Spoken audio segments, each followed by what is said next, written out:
Hi, my name is Jessica Rivera and I'm the owner of Jessica Rivera Interiors. I would love to tell you a little bit about the design process that I go through when I am designing homes and staging homes. Today we are in a home that I just staged, and I'd love to tell you a little bit about how that process looks in case you would like to do something similar for your house.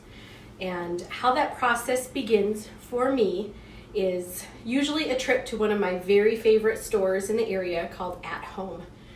At Home has everything under the sun you could possibly hope for, and so that's where I like to go with clients and when I'm staging houses. And my first stop when I go there is I always start a room with a rug.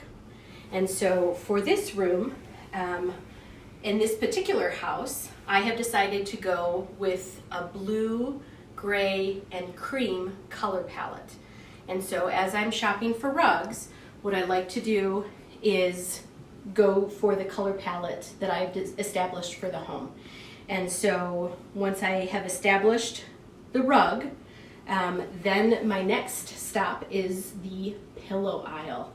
And so if you'll notice, I have pulled out a lot of the colors that you see in the rug, and I've matched that palette up with our pillows.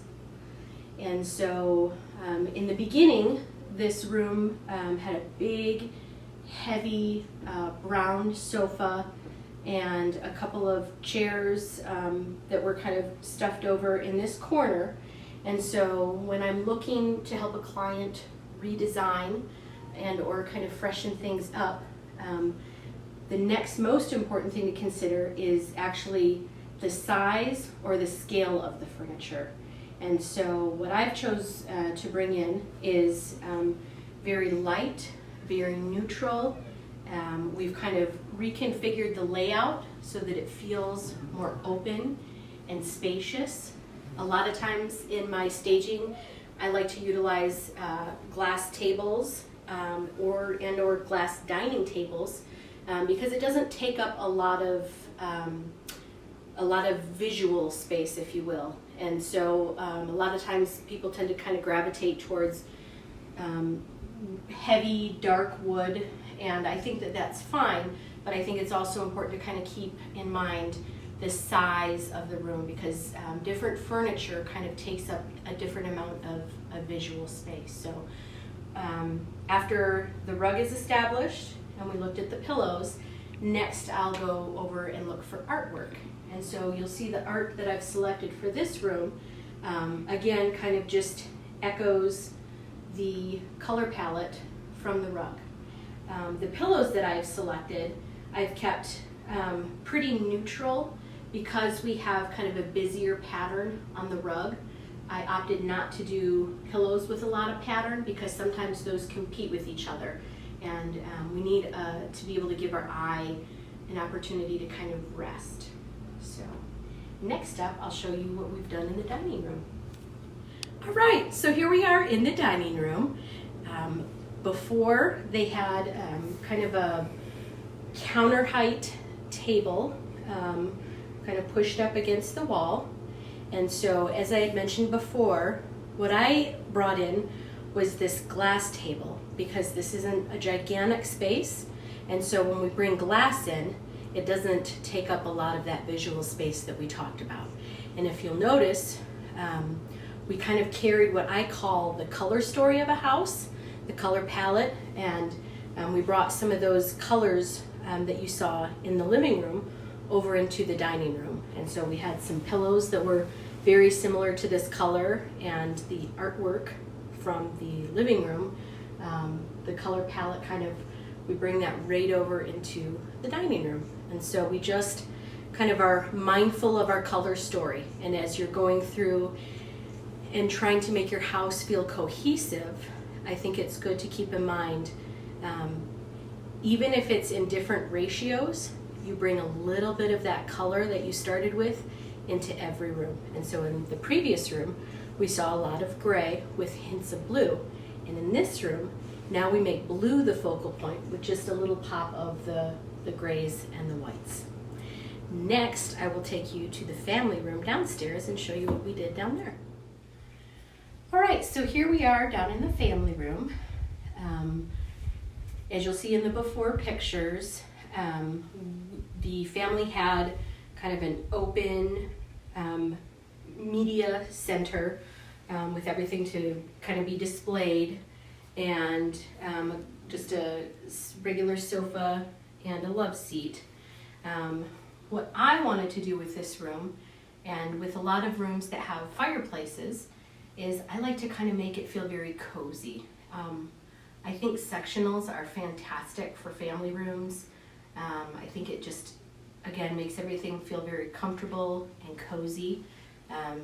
So what I wanted to do with this room is kind of establish that comfort feeling, and I selected a rug that had a lot of the same colors that we saw in the living room rug. Slightly different pattern, but again, we're carrying our color story through the house, and so that started with the rug, which has got a lot of those blues and grays and creams. A nice cozy sectional. I love the sectional, especially in this room, because we kind of have two different focal points. We've got the television, and we've also got a fireplace. And so with the sectional, you really are able to kind of make both of those the focal point. The next thing that I wanted to do with this room is just kind of reduce the clutter a little bit. And so I really like media consoles that have the cabinet doors, because it just lets us kind of clean things up a little bit. It looks very nice. We can still store everything away, but it doesn't always have to be on display for everybody. And so we just kept it very simple and clean in here. Again, with the artwork, when I'm doing staging, I happen to really like florals. I think it just kind of reminds us about, keeping things fresh and vibrant. And so the large canvas that was in the living room, I just put that kind of on a smaller scale with the flowers down here. And so that is how I go through the process of designing and or staging. So it always starts with a rug and a color story, and carrying that color story throughout the house, again in different color ratios, and lots of great texture too. That was something I don't want to forget to talk about either, is I love texture. And so a lot of times I'll use velvets, stuff that kind of has just a small pattern to it, but definitely you can do lots of different texture things, especially if you decide to go with a more neutral color palette. It's important to definitely give the eye a lot of different variety and textures. So this has been a tutorial. Hopefully you found it helpful and beneficial, and if you would like to ask any more questions, or if you want some design help with your own house, please feel free to reach out to me. I'm Jessica Rivera with Jessica Rivera Interiors. Thanks so much. I hope you have enjoyed.